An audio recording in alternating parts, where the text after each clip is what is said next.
Hello, welcome to all. आज का हमारा टॉपिक है संसाधनों का वर्गीकरण या क्लासिफिकेशन ऑफ रिसोर्सेज। संसाधनों के वर्गीकरण के कई आधार हो सकते हैं। जैसे एक आधार है उपयोग की सततता। इस आधार पर हम संसाधनों को दो भागों में बांटते हैं, जो कि आपने बहुत बार सुना होगा: नवीकरणीय संसाधन तथा अनवीकरणीय संसाधन। इनके बारे में बाद में पढ़ेंगे।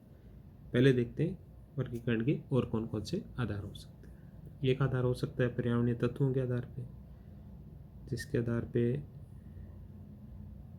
जो पर्यावरणीय तत्व हैं वो अजैविक हैं या जैविक हैं। उस आधार पे संसाधन दो प्रकार के हो सकते हैं: अजैविक संसाधन तथा दूसरा जैविक संसाधन। भूमि, जल, खनिज आदि ये सब किस श्रेणी में आते हैं? अजैविक संसाधन।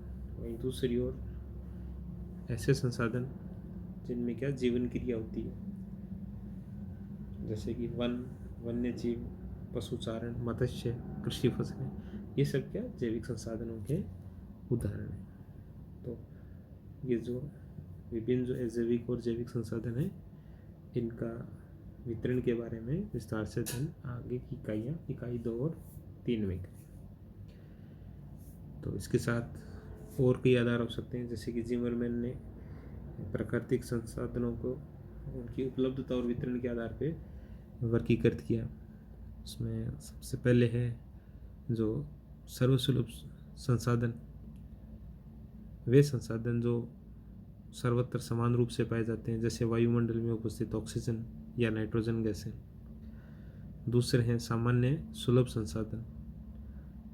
वे संसाधन जो अधिकांश प्रदेशों में पाए जाते हैं, उपलब्ध होते हैं, जैसे कि जल, कृषि योग्य भूमि, मिट्टी, ये सब को किसके उदाहरण है? सामान्य सुलभ संसाधन। फिर तीसरी श्रेणी है विरल संसाधन। ऐसे संसाधन जो विश्व के कुछ सीमित भागों में पाए जाते हैं, जैसे कि विभिन्न खनिज और ऊर्जा संसाधन, चांदी, टिन, हीरा, कोयला, पेट्रोलियम, लोहा, यूरेनियम, ये सब विरल संसाधन है। फिर अंतिम जो चौथी कैटेगरी वो है अद्वितीय या अनन्य संसाधन, अर्थात यूनिक रिसोर्सेज। ऐसे संसाधन जो विश्व के किसी स्थान पर ही मिलते हैं, जैसे कुछ दुर्लभ धातुएं जो चीन के कुछ विशेष क्षेत्रों में मिलती हैं, जैसे क्रियोलाइट एक संसाधन है जो ग्रीनलैंड में ही पाया जाता है। तो इस प्रकार के संसाधन अद्वितीय संसाधन कहलाते हैं। तो ये उपलब्धता और वितरण के आधार पर 4 प्रकार के संसाधन हो गए। इसी प्रकार जो उपयोगिता और उसकी संभाव्यता के आधार पर भी जिमरमैन ने संसाधनों को 4 भागों में वर्गीकृत किया। उसमें पहला है अप्रयुक्त संसाधन या अनयूज्ड रिसोर्सेज।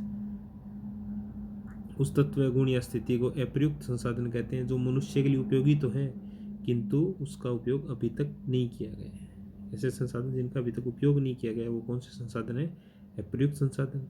दूसरा है अप्रयोजनीय संसाधन या अनयूजेबल रिसोर्सेज।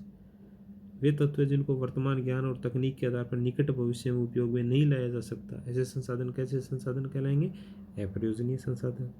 फिर तीसरा है संभाव्य संसाधन या पोटेंशियल रिसोर्सेज। ऐसे संसाधन जिनको निकट भविष्य में, ऐसे तत्व पदार्थ जिनको निकट भविष्य में उपयोग में लाया जा सकता है, वो क्या कहलाएंगे? जो संभाव्य संसाधन। फिर है आपके गुप्त संसाधन या लेटेंट रिसोर्सेज। ऐसे संसाधन जो वस्तुओं में गुप्त रूप से विद्यमान होते हैं या जिनकी स्थिति के बारे में सही से ज्ञान नहीं होता है, जैसे वायुमंडल में स्थित गैसें हैं, सौर ऊर्जा। तो इस प्रकार हम देखते हैं कि संसाधनों को कई आधार पर वर्गीकृत किया जा सकता है। एक अन्य आधार हो सकता है जैसे उद्देश्य के आधार पर, कि संसाधन का प्राप्ति का उद्देश्य क्या है या कहाँ उपयोग हो रहा है। उसमें कई प्रकार हो सकते हैं। पहला ऊर्जा संसाधन, दूसरा कच्चा माल संसाधन।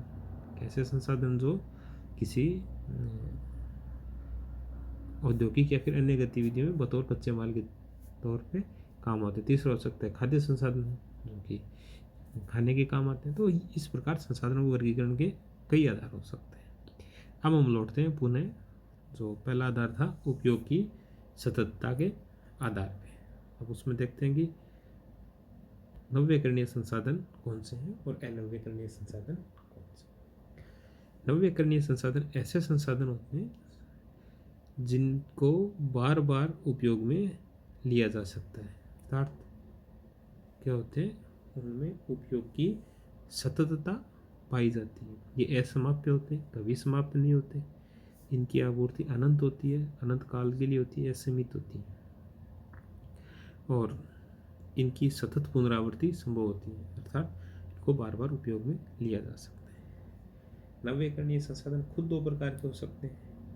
पहले वे संसाधन वन, मृदा, जल, वन्य जीव जैसे संसाधन जिनका बार बार उपयोग में तो लिया जा सकता है, लेकिन इनके उपयोग में लेने की एक सीमा होती है। अगर इनको वहनीय सीमा से अधिक उपयोग में लिया जाता है तो इन संसाधनों का क्षरण प्रारंभ हो जाता है। उदाहरण के लिए देखें तो जो मृदा अपरदन या फिर निर्वनीकरण या अन्य कारणों से या अत्यधिक गहन कृषि के कारण जिस प्रकार मृदा का जो उर्वरता या फिर मृदा की जो टॉप सॉइल है, ऊपरी स्तर है, उसका जो नष्ट हो जाती है कुछ ही सालों में, वो जो टॉप सॉइल है, उदाहरण के लिए देखें, अगर 1 इंच की जो टॉप सॉइल है उसको बनने में सैकड़ों साल लग जाते हैं। तो अगर उपयोग की दर अधिक है या दुरुपयोग है या अत्यधिक दोहन है संसाधनों का, तो जब उनके वापस बनने की दर है, तो उनके रिस्टोर होने की रेट है, वो उनके जो विदोहन की दर है उससे मैच नहीं कर पाती, और ऐसी स्थिति में ये जो नवीकरणीय संसाधन है इनकी प्रकृति हम कह सकते हैं कि नवीकरणीय नहीं। फिर दूसरे वो हैं जो सनातन संसाधन या पेरेनियल रिसोर्स हैं, जिन पे मैं कितना ही उपयोग कर लो चाहे उन पे उपलब्धता पे कोई फर्क नहीं पड़ता, जैसे सौर ऊर्जा, पवन ऊर्जा, महासागरीय जल। अब महासागरीय जल अब कितना भी उनको प्रयोग में ले लो, या फिर सौर ऊर्जा कितना भी वो आप उपयोग में ले लो, कितनी सौर ऊर्जा में लो, ऐसा नहीं हो सकता कि सौर ऊर्जा समाप्त हो। तो ये कौन से संसाधन है? नवीकरणीय संसाधन। फिर दूसरे हैं अनवीकरणीय संसाधन, ऐसे संसाधन जिनमें उपयोग की सततता नहीं पाई जाती, अर्थात उनको एक बार ही उपयोग लिया जा सकता है, उसके बाद में सदा के लिए समाप्त हो जाते हैं, इनका पुनः प्रयोग नहीं किया जा सकता है। इसमें जो विभिन्न खनिज एवं ऊर्जा संसाधन है, जैसे कि कोयला, पेट्रोलियम, तांबा, जस्ता, सोना, टिन आदि ये जो संसाधन है, इनको क्या एक बार ही उपयोग में लिया जा सकता है, पुनः इनको उपयोग में नहीं लिया जा सकता। अब उपयोग के आधार पे एक तीसरे प्रकार के संसाधन भी हो सकते हैं, जिनको चक्रीय संसाधन बोलते हैं या रिसाइक्लेबल रिसोर्सेज। तो कुछ ऐसे संसाधन पाए जाते हैं जो मतलब नवीकरणीय तो नहीं कह सकते उनको, लेकिन उनका बार बार उपयोग किया जा सकता है। जैसे उदाहरण के लिए जैसे लोहा है, उनको बार बार रिसाइकिल किया जा सकता है और उनको उपयोग में लिया जा सकता है, लेकिन वो नवीकरणीय से नहीं होते, लेकिन उस जो रिसाइकिल करने की भी सीमा होती है। एक रिसाइकिल करने के एक चक्र होते हैं, 2 बार, 3 बार, 4 बार, उतनी बार किसी चीज़ को रिसाइकिल किया जा सकता है, ऐसा नहीं अनंत काल के लिए किया जा सकता। तो इस प्रकार कुछ लोग उपयोग की सततता के आधार पर संसाधनों को 2 के बजाय 3 भागों में बांटते हैं, नवीकरणीय, अनवीकरणीय तथा चक्रीय संसाधन।